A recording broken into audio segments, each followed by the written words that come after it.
আল্লাহওয়ালারাই মিলিয়ে দেন আল্লাহর ঠিকানা। আলহামদুলিল্লাহি রাব্বিল আলামিন ওয়াসসালাতু ওয়াসসালামু আলা সাইয়্যিদিল মুরসালিন আম্মা বা'দ ফাআউযু বিল্লাহি মিনাশ শাইতানির রাজীম বিসমিল্লাহির রহমানির রহিম। আসসালাতু ওয়াসসালামু আলাইকা ইয়া রাসূলাল্লাহ ওয়া আলা আলিকা ওয়া আসহাবিকা ইয়া হাবিবাল্লাহ। আসসালাতু ওয়াসসালামু আলাইকা ইয়া নবিয়াল্লাহ ওয়া আলা আলিকা ওয়া আসহাবিকা ইয়া নূরাল্লাহ। প্রিয় ইসলামেরা, মদিনী চ্যানেলের দর্শক শ্রোতা, আপনাদেরকে আরও একবার স্বাগত জানাচ্ছি মদিনী চ্যানেলের শাবানুল মুআজ্জম মাসের অনুষ্ঠান যেটা রানিং রয়েছে। যে অনুষ্ঠানের নাম পুরস্কারপ্রাপ্ত লোকেরা। পুরস্কারপ্রাপ্ত লোক যারা রয়েছে তাদের সম্পর্কে আমরা জানি। এদের মধ্যে আম্বিয়া কিরামের কথা আলোচনা হয়েছে, নবী পাক আলাইহিস সালাতু ওয়াস সালামের ব্যাপারে হয়েছে, খোলাফায়ে রাশিদিনের মধ্যে হযরত আবু বকর সিদ্দিক রাদিয়াল্লাহু তাআলা আনহু এবং উমর রাদিয়াল্লাহু তাআলা আনহুমা, এই দুজনের কথা আমরা শুনেছি। আজকে ইনশাআল্লাহ তাআলা খোলাফায়ে রাশিদিন এবং আশারায়ে মুবাশশারার মধ্যে আরও একজন জান্নাতের সাহাবী, যার নাম হচ্ছেন হযরতে সাইয়্যিদনা উসমান যুন নুরাইন রাদিয়াল্লাহু তাআলা আনহু, এনার সম্পর্কে শুনবো। এবং পরবর্তীতে ইনশাআল্লাহ তাআলা আল্লাহ যদি চায়, যে সমস্ত ব্যক্তিবর্গকে আল্লাহ তাআলা পুরস্কৃত করেছেন, পুরস্কারপ্রাপ্ত যারা হয়েছেন, যারা পুরস্কারপ্রাপ্ত হবেন, যাদের ব্যাপারে কোরআন হাদিসে এবং নবী পাক আলাইহিস সালাতু ওয়াস সালাম এর পক্ষ থেকে ইশারা এসেছে, ইনশাআল্লাহ তাআলা তাদের সম্পর্কে আমরা শুনতে থাকবো। তো নবী পাক সাল্লাল্লাহু তাআলা আলাইহি ওয়াসাল্লামের উপর দরুদ শরীফ পাঠ করার অসংখ্য অগণিত ফজিলত এবং বারাকাত কিতাবের মধ্যে বর্ণিত রয়েছে। নবী করিম রাউফুর রহিম সাল্লাল্লাহু আলাইহি ওয়াসাল্লাম ইরশাদ ফরমান, যে ব্যক্তি দুনিয়াতে অধিক হারে দরুদ শরীফ পাঠ করবে, কাল কিয়ামতের দিন সে আমার নিকটতম হবে। যদি নবী পাক আলাইহিস সালাতু ওয়াস সালামের নৈকট্য আমরা হাসিল করতে চাই, নবী পাক সাল্লাল্লাহু আলাইহি ওয়াসাল্লামের সঙ্গ আমরা যদি অবলম্বন করতে চাই, যে নুরানি আকা সাল্লাল্লাহু আলাইহি ওয়াসাল্লাম এর পাশে আমরা থাকবো, নুরানি নবীর ফয়েজটা আমরা নিব, শাফাআত আমরা নিব, তো কাছে যদি যেতে চাই, এর আমল হচ্ছে আমরা দুনিয়াতে নবী পাক আলাইহিস সালাতু ওয়াস সালামের উপর অধিক হারে আমরা দরুদ শরীফ পাঠ করব। সো দেরি না করে আমরা নিয়ত করি, দরুদ শরীফ আমরা জারি রাখবো। সাল্লু আলাল হাবিব সাল্লাল্লাহু তাআলা আলা মুহাম্মদ সাল্লাল্লাহু তাআলা আলাইহি ওয়াসাল্লাম। প্রিয় ইসলামী ভাইরা, মদিনী চ্যানেলের দর্শক শ্রোতা, আমরা মুসলমান, আর আল্লাহ পাক রব্বুল আলামিন আমাদেরকে দয়া করেছেন যে সাইয়্যিদুল মুরসালিন রাহমাতুল লিল আলামিনকে আমাদেরকে আমাদের নবী হিসেবে প্রেরণ করেছেন। এবং সেই নবীকে পাওয়ার পর নবীর প্রাণপ্রিয় সাহাবাগণ আলাইহিম রিদওয়ানগণ, যারা জান্নাতি সাহাবী, আল্লাহু আকবার আল্লাহু আকবার, তাদেরকে অনুসরণ করার জন্য আল্লাহর হাবিব সাল্লাল্লাহু আলাইহি ওয়াসাল্লাম নির্দেশ দিয়েছেন। এবং পুরস্কারপ্রাপ্ত ব্যক্তিদের মধ্যে সাহাবায়ে কেরামগণ ছিলেন, বিশেষ করে উসমান যুন নুরাইন রাদিয়াল্লাহু তাআলা আনহু ছিলেন। আজকে ইনশাআল্লাহ তাআলা ইনার ব্যাপারে শুনবো, যেহেতু ইনি খোলাফায়ে রাশিদিনের একজন অন্তর্ভুক্ত। এরপর ইনশাআল্লাহ ক্রমান্বয়ে আমরা ধীরে ধীরে অন্যান্য যারা রয়েছে পুরস্কারপ্রাপ্তদের মধ্যে আর কোন কোন দলের লোক রয়েছে সে সম্পর্কে আমরা ইনশাআল্লাহ তাআলা জানবো। বলা হচ্ছে প্রায় 1,24,000, মতান্তরে 2,26,000, বা দুনিয়ার বুকে আল্লাহ সুবহানাহু ওয়া তাআলা যত আল্লাহ তাআলা আম্বিয়া কিরাম দুনিয়াতে পাঠিয়েছেন, যত আম্বিয়া কিরাম আলাইহিমুস সালাম দুনিয়াতে তাশরীফ নিয়ে এসেছেন, স্বীয় কর্তব্য পালনের মাধ্যমে এই জগৎকে মহামান্বিত করেছেন, ধন্য করেছেন। তাদের সন্তান সন্ততিও ছিল, পুত্রও ছিল, কন্যাও ছিল। আবার যাদের সাথে আম্বিয়া কিরাম আলাইহিমুস সালাতু ওয়াস সালাম এর কন্যার বিয়ে দিয়েছেন, অর্থাৎ যাদেরকে যে সমস্ত আম্বিয়া কিরাম আলাইহিস সালাতু ওয়াস সালাম নিজের মেয়ে বিয়ে দিয়েছেন, নিঃসন্দেহে তারা অত্যন্ত মর্যাদাবান এবং সম্মানিত। যার কারণে আম্বিয়া কিরাম আলাইহিস সালাতু ওয়াস সালামের কন্যা যারা যারা বিবাহ বন্ধনে আবদ্ধ হওয়ার সৌভাগ্য অর্জন করেছে। কারণ আল্লাহর নবীর জামাতা হওয়াটা একটা মহান গৌরবের বিষয়। শুধুমাত্র সৌভাগ্যবান ব্যক্তি যারা রয়েছে, আল্লাহ তাআলা যাদেরকে কবুল করেছেন, তারাই কিন্তু নসিবের মধ্যে সেটা পেয়েছে। কিন্তু এই ধারাবাহিকতা, যে স্বতন্ত্র, যে বিশেষ বৈশিষ্ট্য, যদি আমরা হযরতে সাইয়্যিদনা উসমান যুন নুরাইন রাদিয়াল্লাহু তাআলা আনহুর দিকে দেখি, তাহলে আদম আলাইহিস সালাতু ওয়াস সালাম থেকে শুরু করে খাতামুল মুরসালিন, আখির নবী নুরানি আকা সাল্লাল্লাহু আলাইহি ওয়াসাল্লাম পর্যন্ত এমন কেউ নেই যে একের পর এক কোনো আম্বিয়া কিরামের দুধ শাহজাদের সাথে বিবাহ বন্ধনে আবদ্ধ হয়েছে, যেটা উসমান যুন নুরাইন রাদিয়াল্লাহু তাআলা আনহুর ব্যাপারে ঘটেছে। যে হযরতে উসমান যুন নুরাইন রাদিয়াল্লাহু তাআলা আনহু নবী করিম রাউফুর রহিম সাল্লাল্লাহু আলাইহি ওয়াসাল্লামের দু শাহজাদি বিবাহ বন্ধনে আবদ্ধ হন। নুরানি নবী রাসূলুল্লাহ পাক সাল্লাল্লাহু আলাইহি ওয়াসাল্লামের দু কন্যা একের পর এক বিবাহ বন্ধনে আবদ্ধ হয়েছেন। এবং হযরত আলী রাদিয়াল্লাহু তাআলা থেকে বর্ণিত, তিনি বলেছেন নবী করিম রফুর রাহিম সাল্লাল্লাহু আলাইহি ওয়াসাল্লামকে এই পবিত্র বাণী বলতে শুনেছি। কেমন? হুজুর সাল্লাল্লাহু আলাইহি ওয়াসাল্লাম হযরত উসমান রাদিয়াল্লাহু তাআলা আনহুকে উদ্দেশ্য করে বলেন, হে উসমান, যদি আমার 40 জন কন্যা থাকতো তবে একের পর এক প্রত্যেককে তোমার সাথে বিবাহ দিতাম, যাতে একজনও অবশিষ্ট না থাকে। বাইহাকি স্বীয় সুনান গ্রন্থে উদ্ধৃত করেন, আব্দুল্লাহ জোফি বলেন, আমাকে আমার মামা হুসাইন জোফি জিজ্ঞাসা করলেন, তোমার জানা আছে কি হযরতে উসমান গনি রাদিয়াল্লাহু তাআলা আনহু এর উপাধি যুন-নুরাইন কেন? আমি বললাম না। তিনি বললেন, হযরত আদম আলাইহিস সালাতু ওয়াস সালাম থেকে শুরু করে কিয়ামত পর্যন্ত হযরত উসমান গনি রাদিয়াল্লাহু তাআলা আনহু ব্যতীত কারো বিবাহ বন্ধন কোনো নবীর 2 কন্যার সাথে কিন্তু হয়নি। আর যে কারণে হযরতে উসমান রাদিয়াল্লাহু তাআলা আনহু এর সাথে যুন-নুরাইন বলা হয়। আল্লাহ পাক রব্বুল আলামিন আমাদেরকে হযরতে উসমান যুন-নুরাইন রাদিয়াল্লাহু তাআলা আনহুকে সম্মান করার, ইজ্জত করার সে তৌফিক আল্লাহ পাক আমাদেরকে নসিব করুন। নবী করিম রফুর রাহিম সাল্লাল্লাহু আলাইহি ওয়াসাল্লাম নিজ নবুয়ত ঘোষণার পূর্বে স্বীয় তনয়া হযরতে রুকিয়া রাদিয়াল্লাহু তাআলা আনহা এর বিবাহ হযরত উসমান রাদিয়াল্লাহু তাআলা আনহুর সাথে আবদ্ধ করেন, যিনি বদর যুদ্ধকালে অসুস্থ ছিলেন। তার এই অসুস্থতা যেহেতু হযরত উসমান গনি রাদিয়াল্লাহু তাআলা আনহু ওই যুদ্ধের মধ্যে কিন্তু অংশগ্রহণ করতে পারেননি। আর হুজুর সাল্লাল্লাহু আলাইহি ওয়াসাল্লামের দান ক্রমে মদিনা শরীফের মধ্যে তিনি অবস্থান করছিলেন।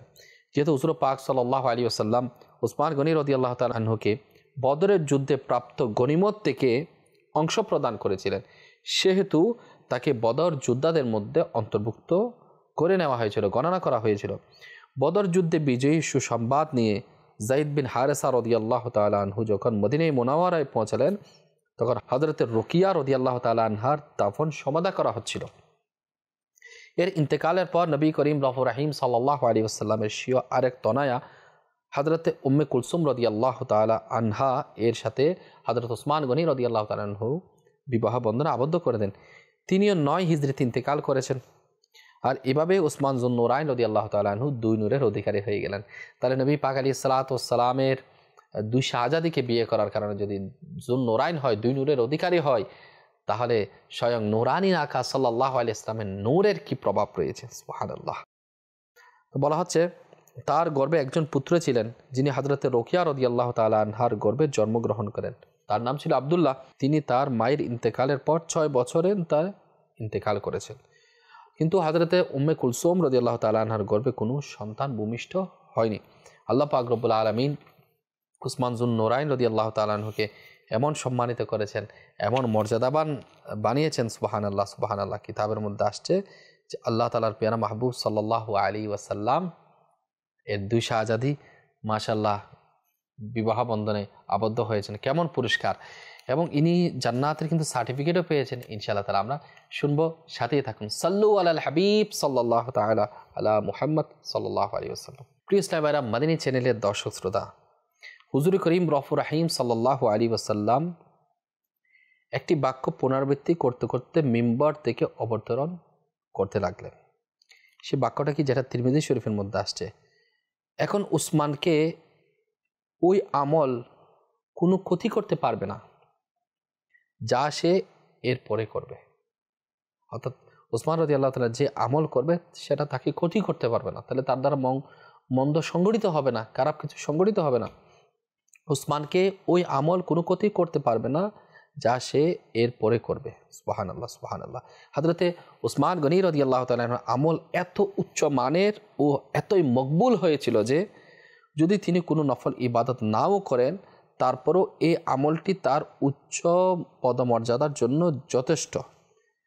এই মকবুলিয়াতের পর তার কোনো ক্ষতির আশঙ্কা নেই। তো জিজ্ঞেস করা হতে পারে যে উসমান গনি রাদিয়াল্লাহু তাআলা আনহু কোন আমলটা করেছেন? তো বলা হচ্ছে ইনি এই আমলটা করেছেন যে তাবুক যুদ্ধের সময় তিনি নবী করিম রফুর রাহিম সাল্লাল্লাহু আলাইহি ওয়াসাল্লামের ডাকে যে সাড়া দিয়েছেন, নবী করিম রফুর রাহিম সাল্লাল্লাহু আলাইহি ওয়াসাল্লামের ডাকে যে সাড়া দিয়েছেন, নবী পাক সাল্লাল্লাহু আলাইহি ওয়াসাল্লামের আহ্বানে যে দ্বীন ইসলামের জন্য যে সাপোর্ট দিয়েছেন, তার কারণে নবী করিম রফুর রাহিম সাল্লাল্লাহু তাআলা আলাইহি ওয়াসাল্লাম হযরত উসমান যুন্নুরাইন রাদিয়াল্লাহু তাআলা আনহুর প্রতি খুবই সন্তুষ্ট ছিলেন। আসুন নবী করিম রফুর রহিম সাল্লাল্লাহু তাআলা আলাইহি ওয়াসাল্লাম আরও কি ইরশাদ ফরমান শুনুন। হযরত সাল বিন সাদ রাদিয়াল্লাহু তাআলা থেকে বর্ণিত, একদিন নবী করিম রফুর রহিম সাল্লাল্লাহু আলাইহি ওয়াসাল্লাম আবু বকর সিদ্দিক রাদিয়াল্লাহু তাআলা আনহু, হযরত ওমর ফারুক এবং উসমান গনি রাদিয়াল্লাহু তাআলা আনহুমা ইনাদেরকে নিয়ে উহুদ পাহাড়ের মধ্যে উঠলে হঠাৎ করে সেটা উহুদ পাহাড় দুলতে শুরু করলো। নবী করিম রফুর রহিম সাল্লাল্লাহু আলাইহি ওয়াসাল্লাম ইরশাদ ফরমালেন, হে উহুদ, থেমে যাও, তোমার উপর একজন নবী, একজন সিদ্দিক, দুজন শহীদ আরোহিত অবস্থায় আছে।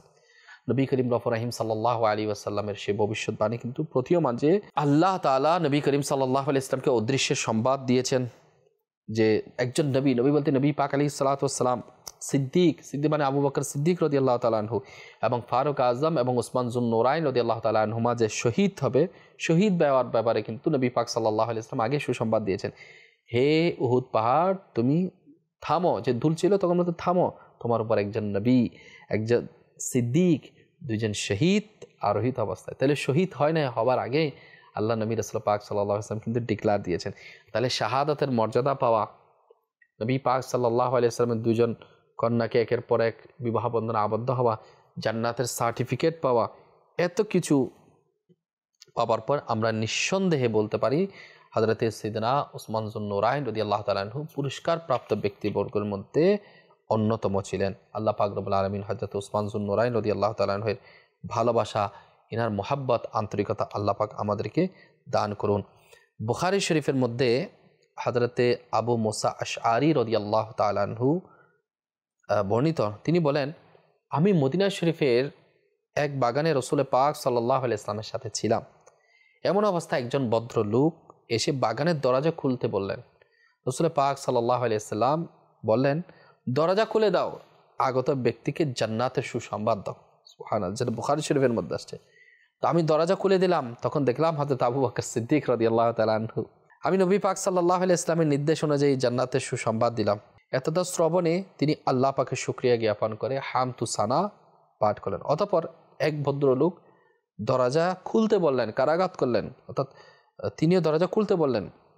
রাসূল পাক সাল্লাল্লাহু আলাইহি ওয়াসাল্লাম বললেন, তার জন্য দরজা খুলে দাও, তাকেও জান্নাতের সুসংবাদ দাও। আমি দরজা খুলে দিলাম, তখন দেখলাম হযরতে ফারুক আজম রাদিয়াল্লাহু তাআলা আনহু তশরিফ নিয়ে আসলেন। আমি রাসূল পাক সাল্লাল্লাহু আলাইহি ওয়াসাল্লামের দেওয়া সুসংবাদ শুনিয়ে দিলাম, তিনিও আল্লাহ পাকের শুকরিয়া জ্ঞাপন করে হামদু সানা পাঠ করলেন। অতঃপর আরেক ভদ্রলোক দরজা খুলতে বললেন। রাসূল পাক সাল্লাল্লাহু আলাইহি ওয়াসাল্লাম আমাকে বললেন, আগত ব্যক্তির জন্য দরজা খুলে দাও, ওই সব বিপদ আপদের কারণে তাকে জান্নাতের সুসংবাদ দাও। বর্ণনাকারী হযরতে আবু মুসা আশআরী রাদিয়াল্লাহু তাআলা আনহু বলেন, আমি দরজা খুলে দেওয়ার পর আগত ব্যক্তিকে দেখলাম, তিনি হযরতে সাইয়েদনা উসমান যুন্নুরাইন রাদিয়াল্লাহু তাআলা আনহু ছিলেন। আমি তাকে নবী পাক সাল্লাল্লাহু তাআলা আলাইহি ওয়াসাল্লামের সুসংবাদ শুনিয়ে দিলাম। তখন যে আল্লাহ পাকের পেয়ারা হাবিব সাল্লাল্লাহু আলাইহি ওয়াসাল্লাম আপনাকে জান্নাতের সুসংবাদ দিয়েছেন, তো তিনিও আল্লাহ পাকের হামদ প্রশংসা করে বললেন, আগত দুর্দশায় আল্লাহ সাহায্যকারী। ইসলামেরা মদিনী চ্যানেলের দর্শক শ্রোতা, উসমান গনি রাদিয়াল্লাহু তাআলা আনহু আল্লাহ তাআলার পক্ষ থেকে আগত সমস্ত বিপদ আপদ থেকে আল্লাহ তাআলার দরবারে কিন্তু দোয়া প্রার্থনা করে দিলেন। আল্লাহ পাক কবুল করুক। এবার যে ঘটনা সংঘটিত হওয়ার পর তার আমলের ব্যাপারে যে কোনো ধরনের প্রশ্ন করা হবে না বা ক্ষতিগ্রস্ত করতে পারবে না, যেটা আপনাদেরকে আগে শুনিয়েছি, সেটা মূলত কেন ঘটলো সে সম্পর্কেও জানবো, এবং তিনি যে জান্নাতের সার্টিফিকেট 2 বার পেয়েছেন সে সম্পর্কে আমরা শুনতে থাকি। ওসমান গনি রাদিয়াল্লাহু তাআলা আনহুর মর্যাদা কিন্তু অনেক ঊর্ধ্বে। তিনি জীবদ্দশায় 2 বার আল্লাহ রাসূল সাল্লাল্লাহু আলাইহি ওয়াসাল্লাম থেকে জান্নাত ক্রয় করেছিলেন। একবার বলা হচ্ছে এক ইহুদির কাছ থেকে রোমা নামক কূপ ক্রয় করে তা মুসলমানদের জন্য তিনি পানি পান করার জন্য ওয়াকফ করে দিলেন। দ্বিতীয়বার তাবুক যুদ্ধের সময়, যেমন তাবুক যুদ্ধের সময় যে ঘটনা ঘটেছিল, ঘটনাটা আপনাদেরকে বলা দরকার যে আল্লাহ রাসূল সাল্লাল্লাহু আলাইহি ওয়াসাল্লাম হযরত উসমান যুন্নুরাইন রাদিয়াল্লাহু তাআলা আনহুর ব্যাপারে কেমন খুশি হয়েছিলেন। সুনানে তিরমিজি শরীফের মধ্যে রয়েছে হযরতে আব্দুর রহমান বিন খাত্তাব রাদিয়াল্লাহু তাআলা থেকে বর্ণিত, তিনি বলেন, একবার নবী করিম রফুর রহিম সাল্লাল্লাহু আলাইহি ওয়াসাল্লামের দরবারে আমরা উপস্থিত ছিলাম। তখন নবী পাক সাল্লাল্লাহু আলাইহি ওয়াসাল্লাম তাবুক যুদ্ধের প্রস্তুতি গ্রহণ এবং তহবিল সংগ্রহের জন্য সাহাবায়ে কিরাম আলাইহিম রিদওয়ানগণদেরকে উৎসাহিত করছিলেন। হযরতে সাইয়েদনা উসমান বিন আফফান রাদিয়াল্লাহু তাআলা আনহু দাঁড়িয়ে গেলেন, ইয়া রাসূলুল্লাহ সাল্লাল্লাহু আলাইহি সাল্লাম হাওদা তথা বস্তা বোঝাই করে গদি ও অন্যান্য আনুষাঙ্গিক যত সরঞ্জাম সহ আমি 100টি উট তাবুক যুদ্ধের জন্য দেওয়ার জন্য আমি প্রস্তুত রয়েছি। শুধু উট না, উটের মধ্যে মাল সামানা সরঞ্জাম সহকারে বোঝাইকৃত উট 100টি দেওয়ার ঘোষণা দিয়েছেন। তাহলে কত দিয়েছেন? নবী করিম রহিম সাল্লাল্লাহু আলাইহি ওয়াসাল্লাম আরও উৎসাহ দিলে পুনরায় তিনি রাদিয়াল্লাহু তাআলা আনহু বলেন যে আমি 200 উট দিতে প্রস্তুত রয়েছি। নবী করিম রহিম সাল্লাল্লাহু আলাইহি ওয়াসাল্লাম সাহাবায়ে কেরাম আলাইহিম রিদওয়ানদেরকে আরও উদ্বুদ্ধ করলেন, উদ্বুদ্ধ করলেন, দেওয়ার জন্য উৎসাহিত করলেন। ওসমান যুন নুরাইন রাদিয়াল্লাহু তাআলা আনহু আবারও দাঁড়িয়ে গেলেন, বললেন ইয়া রাসূলুল্লাহ সাল্লাল্লাহু আলাইহি ওয়াসাল্লাম আমি সকল সরঞ্জাম সহ বোঝাইকৃত মালামাল সহ আমি 300 উট দিতে প্রস্তুত রয়েছি। বর্ণনা করি বলেন নবী করিম রহিম সাল্লাল্লাহু আলাইহি ওয়াসাল্লাম এটা শুনে খুবই খুশি হয়ে গেলেন। শুধু তাই নয়, মিম্বার শরীফ থেকে নিচে নেমে 2 বার ইরশাদ করলেন, আজ থেকে উসমান যা কিছু করবে তার জন্য তাকে জিজ্ঞাসাবাদ করা হবে না। অর্থাৎ তার আমল, পরবর্তী যে সমস্ত আমল করবে সেগুলো তাকে ক্ষতিগ্রস্ত করতে পারবে না। যে কথাটা আপনাদেরকে আগে বলেছিলাম সেটা কিন্তু এরই প্রেক্ষিতে যে নবী পাক সাল্লাল্লাহু আলাইহি ওয়াসাল্লাম জানিয়ে দিয়েছেন যে উসমান যা কিছু করবে তার জন্য আর জিজ্ঞাসাবাদ করা হবে না। তাহলে সাইয়্যিদুল মুরসালিন নবী পাক সাল্লাল্লাহু আলাইহি ওয়াসাল্লাম কেমন খুশি হয়েছেন হযরতে সাইয়েদনা আবু বকর সিদ্দিক রাদিয়াল্লাহু তাআলা আনহু, ওসমান যুন নুরাইন রাদিয়াল্লাহু তাআলা আনহু, ফারুক আযম রাদিয়াল্লাহু তাআলা হিনাদের প্রতি। তো এক এক সময় এক একজনের প্রতি এক এক প্রেক্ষাপটে খুশি হয়েছিলেন এবং আল্লাহ হাবিব সাল্লাল্লাহু আলাইহি ওয়াসাল্লাম জান্নাতের সুসংবাদ দিয়েছেন।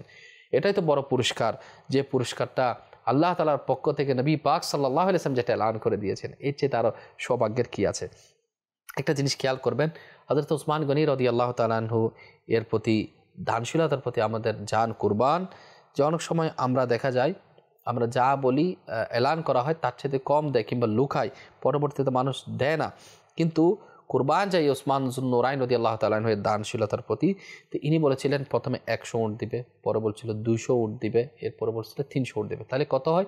জবান দিয়ে তো বের হয়েছে, তো দেওয়ার কথা ছিল যখন 300 বলেছে তাহলে 300 দিবে। কিন্তু আল্লাহর হাবিব আলাইহিস সালাতু ওয়াস সালামের মুহাব্বতে, দ্বীন ইসলামের মুহাব্বতে প্রথমে 100 বলেছেন, সেটার উপর অটল, পরে বলছে 200, সেটার উপর অটল, এরপরে বলছে 300, 300-র উপর অটল। তাহলে 100 আর 200 হয়ে গেল 300, পরবর্তী 300, তাহলে 600।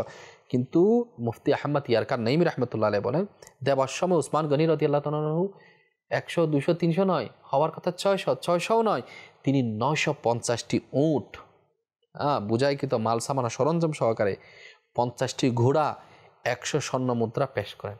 এরপর আরও তিনি 10,000 স্বর্ণ মুদ্রা অতিরিক্ত পেশ করেন। মুফতি সাহেব মাশাআল্লাহ সুন্দর করে জিনিসগুলো বুঝিয়ে দিয়েছেন যে 100, 200, এরপর 300, তাহলে লাস্ট 300-তে দেওয়ার কথা। 300 সবগুলো মিলাইলে 600 হয়, কিন্তু তিনি 950 এবং আরও 50টি ঘোড়া দিয়েছেন। সুবহানাল্লাহ, সুবহানাল্লাহ। আল্লাহ তাআলার দয়া তাদের উপর হবে না তো কার উপর হবে? তারাই কিন্তু পুরস্কার প্রাপ্ত। একটা জিনিস খেয়াল করবেন মাদানী চ্যানেলের দর্শক শ্রোতা, আমরা পুরস্কারপ্রাপ্ত লোকদের ব্যাপারে শুনবো, এরপর চলে যাব, তাহলে কি হয়? একটা জিনিস খেয়াল করতে হবে যে পুরস্কারপ্রাপ্ত লোকেরা কী কারণে পুরস্কৃত হচ্ছে। তাহলে এক এক সময় আবু বকর সিদ্দিক রাদিয়াল্লাহু তাআলা আনহু, সিদ্দিক সত্যবাদী, ফারুক আযম রাদিয়াল্লাহু তাআলা সত্য মিথ্যা মধ্যে যিনি পার্থক্যকারী ছিলেন, সত্য ন্যায়ের উপর প্রতিষ্ঠিত ছিলেন, মজবুত ছিলেন, আল্লাহর হাবিব সাল্লাল্লাহু আলাইহি ওয়াসাল্লাম খুশি হয়েছেন। উসমান যুন নুরাইন রাদিয়াল্লাহু তাআলা আনহুর হায়াওয়ালা ছিলেন, এত লজ্জাওয়ালা যে বলা হচ্ছে আল্লাহর হাবিব সাল্লাল্লাহু আলাইহি ওয়াসাল্লামকে স্বয়ং ফেরেশতারাও পর্যন্ত লজ্জা করতেন, কারণ ইনার মধ্যে এত হায়াওয়ালা ছিলেন। সে সম্পর্কে আমরা অনেক ঘটনা কিন্তু শ্রবণ করেছি ইতোপূর্বে বিভিন্ন অনুষ্ঠানের মধ্যে মাদানী চ্যানেলের।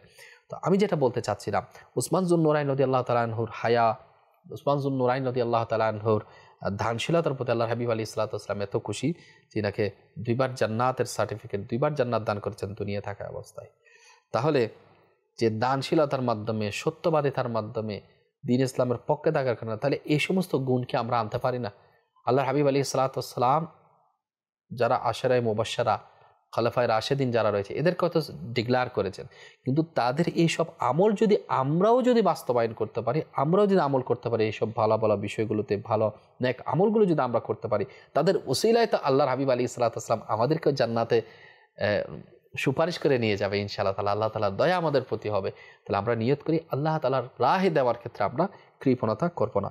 ইনি ইসলামের তৃতীয় খলিফা, খলিফায়ে রাশেদিনের হযরত ওমর রাদিয়াল্লাহু তাআলা আনহু ইন্তেকালের পর সবাই মিলে সম্মিলিতভাবে কথাবার্তা হলো এবং তিনাকে সিলেক্ট করা হয় যে উসমান জুন নুরাইন রাদিয়াল্লাহু তাআলা আনহু এবং আলী রাদিয়াল্লাহু তাআলা আনহু, 6 জনকে মোটামুটি একটা হিসাবের মধ্যে নিয়ে আসা হয়েছিল। তো সবার পক্ষ থেকে সাপোর্ট ছিল হযরত উসমান জুন নুরাইন রাদিয়াল্লাহু তাআলা আনহুর প্রতি। স্বয়ং আলী রাদিয়াল্লাহু তাআলা আনহু হযরত উসমান জুন নুরাইন রাদিয়াল্লাহু তাআলা আনহুর কাছে বায়াত গ্রহণ করে ইনাকে ইসলামের তৃতীয় খলিফা হিসেবে মনোনীত করেন। এবং আল্লাহ পাক রব্বুল আলামিন ইনাতে কেমন পুরস্কৃত করলেন, নিজের দাফনের যে স্থান তিনি সেটাও কিন্তু বলে দিলেন। এবং সুবহানাল্লাহ সুবহানাল্লাহ, শাহাদাতের পরও কিন্তু এক আজব ঘটনা ঘটছিল, সেটাও ইনশাআল্লাহ তাআলা আপনাদেরকে শোনাবো। এর আগে নিজের দাফনের অবস্থা কিভাবে তিনি বলে দিয়েছেন সে সম্পর্কে আমরা শ্রবণ করি। হযরতে সাইয়েদনা ইমাম মালিক রাহমাতুল্লাহ আলাইহি বলেন, একদা উসমান জুন নুরাইন রাদিয়াল্লাহু তাআলা আনহু মদিনা শরীফের কবরস্থান জান্নাতুল বাকির মধ্যে হাস্যে কাউকাব নামক স্থানে গমন করলেন। সেখানে দাঁড়িয়ে তিনি বললেন, শীঘ্রই এখানে একজন ব্যক্তি সমাহিত হবে। অতএব এটা বলার কিছুক্ষণ পরে তিনি শাহাদাত বরণ করেন। বিদ্রোহীরা তার লাশ মোবারক নিয়ে এমন খেলায় মেতে উঠল যে না তাকে রওজা মোবারকের পাশে দাফন করা সম্ভব হলো, না জান্নাতুল বকির সে অংশে যেখানে প্রসিদ্ধ সাহাবাই কেরাম আলাইহিম রিদওয়ানগণের কবর শরীফ ছিল সেখানে পসিবল হয়নি, বরং তাকে সমাহিত করা হলো হাস্যে কাউকাব নামক সবচেয়ে দূরবর্তী স্থানে। অথচ কারো কল্পনায় ছিল না তিনি সেখানে সমাহিত হবেন, কারণ তখনও পর্যন্ত সেখানে কোনো মানুষের কবরই ছিল না। তাহলে উসমান জুন নুরাইন রাদিয়াল্লাহু তাআলা আনহু ইন্তেকালের আগে কিন্তু জানিয়ে দিয়েছেন ইনি কোন জায়গার মধ্যে কবরস্থ হবে। সুবহানাল্লাহ সুবহানাল্লাহ। আল্লাহ পাক রব্বুল আলামিন হযরত উসমান জুন নুরাইন রাদিয়াল্লাহু তাআলা আনহু ছিলেন, আল্লাহ পাক আমাদেরকে ক্ষমা করুক। হযরতে সাইয়েদনা আদি বিন হাতেম রাদিয়াল্লাহু তাআলা আনহু বলেন, হযরতে সাইয়েদনা আমিরুল মুমিনিন উসমান গনি রাদিয়াল্লাহু তাআলা আনহু এর শাহাদাতের দিন আমি নিজ কানে শুনতে পেয়েছি কেউ যেন উচ্চস্বরে বলছেন, যার অর্থ এরকম, হযরতে উসমান বিন আফফানের জন্য সুখ স্বাচ্ছন্দ্য ও সুগন্ধির সুসংবাদ দাও। সুবহানাল্লাহ। তার প্রতি অসন্তুষ্ট হয় না এমন প্রতিপালকের সাক্ষাৎ লাভের সুসংবাদ দাও। আল্লাহ তাআলার ক্ষমা ও সন্তুষ্টির সুসংবাদ দাও। হযরতে সাইয়েদনা আবি হাতিম রাদিয়াল্লাহু তাআলা আনহু বলেন, এই আওয়াজ শুনে আমি এদিক সেদিক দেখতে থাকি এবং পেছনে ফিরে দেখি আমি কাউকে দেখতে পাইনি। তাহলে বোঝা যায় গায়েব থেকে যে হযরত উসমান জুন নুরাইন রাদিয়াল্লাহু তাআলা আনহু শাহাদাতের দিন হযরতে সাইয়েদনা আদি বিন হাতিম রাদিয়াল্লাহু তাআলা আনহু কিন্তু এই আওয়াজ শুনতে পেয়েছে। তাহলে আল্লাহ পাক রব্বুল আলামিনের দয়ার মধ্যে, আল্লাহ পাক রব্বুল আলামিনের সন্তুষ্টির মধ্যে হযরতে উসমান জুন নুরাইন রাদিয়াল্লাহু তাআলা আনহু শাহাদাত বরণ করে শাহাদাতের মর্যাদা লাভ করেন। তাহলে আল্লাহ রাসূল পাক সাল্লাল্লাহু আলাইহি ওয়াসাল্লামের দুই শাহজাদীর বিবাহ বন্ধনে আবদ্ধ হওয়া, আশারে মুবাশশারা, খলিফায়ে রাশিদিনের মধ্যে তৃতীয় খলিফা, এরপর ইন্তেকালের পূর্বে ইনার কোথায় স্থান হবে সেই জায়গাটা বলে দেওয়া, গায়েব থেকে আওয়াজ আসা, এগুলো সব কিছু কি আল্লাহ পাকের দয়া নয়? অবশ্যই আল্লাহ পাকের দয়া। এবং পুরস্কার প্রাপ্ত নিয়ামত প্রাপ্ত ব্যক্তিদের মধ্যে খলিফায়ে রাশিদিনের এই তৃতীয় খলিফা আশারে মুবাশশারার মধ্যে ইনি অন্তর্ভুক্ত একজন সাহাবী রাসূল রয়েছেন। আল্লাহ পাক ইনাদেরকে কদর করার তৌফিক দান করুক। ইনাদের জীবনে যখন আমরা শুনি মাদানী চ্যানেলের মাধ্যমে, আমরা যখন এই অনুষ্ঠানগুলো শুনতে পাচ্ছি, আরও ইনশাআল্লাহ আমরা শুনতে থাকবো। অর্ধ শাবান পর্যন্ত এই অনুষ্ঠান চলতে থাকবে ইনশাআল্লাহ তাআলা কন্টিনিউ। তো আপনারা এক একজন এক একটা গোত্র, এক একটা দল যাদেরকে আল্লাহ তাআলা সম্মানিত করেছেন, পুরস্কার প্রাপ্ত করেছেন, তাদের সম্পর্কে জানবো, বিভিন্ন ব্যক্তি সম্পর্কেও জানবো ইনশাআল্লাহ তাআলা। তো ইনাদের কর্মপদ্ধতিতে যে সুন্দর সুন্দর আমল ছিল সেগুলো আমরা আমল করার জন্য নিয়ত করি। আল্লাহ পাক আমাদেরকে আমল করার তৌফিক দান করুন। আমিন বিজাহি নাবিল আমিন সাল্লাল্লাহু তাআলা আলাইহি ওয়াসাল্লাম। সাল্লু আলাল হাবিব সাল্লাল্লাহু আলাইহি ওয়াসাল্লাম। আল্লাহ